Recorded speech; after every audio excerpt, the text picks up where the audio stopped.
This is a student. She is learning how to do qualitative research. She has been learning all about qualitative research. She's learned what qualitative research is and some basics for how to do it. She's learned how to do some interviewing and some observations.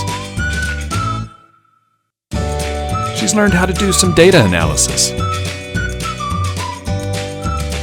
But now, it's time to write about the research she's done. What should she do? Get a copy of How to Write Qualitative Research, of course.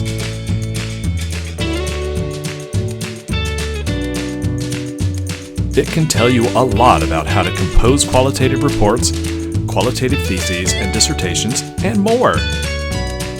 So what's in it? How to Write Qualitative Research contains an introduction and 12 chapters. The introduction talks more about what the book does and doesn't cover. It tells a bit about who I am and my philosophy of writing. Chapter 1 talks about the central place that writing has in qualitative research and all the stages of a project that writing occurs. Chapter 2 delves into the structure of a manuscript, including ideas for writing titles and abstracts, using headings and transitions, and much more. Chapter 3 focuses on grammar, giving a reader-friendly, totally non-judgmental view of how grammar and punctuation can help you write qualitatively. Chapter 4 gives loads of specific suggestions for how to revise your qualitative research to be the clearest and most convincing it can be. Chapter 5 shows you how to convince readers that you're a reliable researcher and that you were in a real place with real people. Chapter 6 is all about presenting data, including lots of options for organizing it and a model called the SQC model for setting up, presenting, and commenting on data in your findings. Chapter 7 moves beyond the raw data to what you make of it, showing you how to craft valid findings, assertions, and conclusions that convince readers. Chapter 8 illuminates the often difficult topics of writing about theories and the scholarly literature. Chapter 9 gives you all you need to know about crafting a method section or chapter. Chapter 10 provides loads of options and examples of visualizations you can put in your qualitative manuscripts.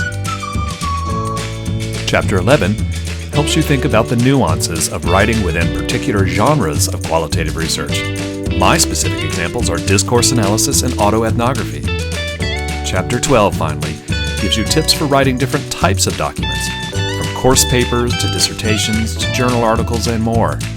I teach you how to ask who the audience is and what they really want to know. So that's what's in the book. How might you use it if you're a student or an instructor? For the qualitative writer, you can use it any way you want. You can go through from start to finish in order, or you can skip around and just read the chapter about the part you're just working on. So if, for example, you're about to write your methods chapter of your dissertation, go straight to chapter 9. Mark it up, write in the margins, weigh it down with sticky flags. It's your book. There are also resources on the book's companion website, other videos, motivational posters, and links that can help you. For instructors, you can do similar in planning your class. You can go straight through, skip around, and focus on particular chapters when the class gets there. For you, there's also instructor resources on the website.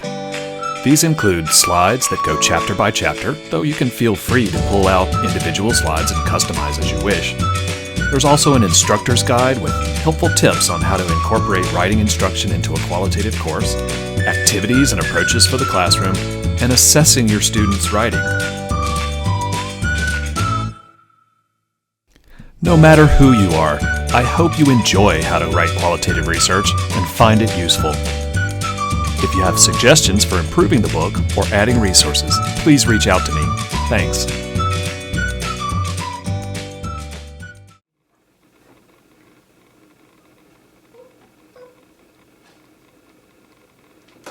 Harrison. Give me second. Just leave it rolling. Just leave it rolling. Tip, tip, tip, tip.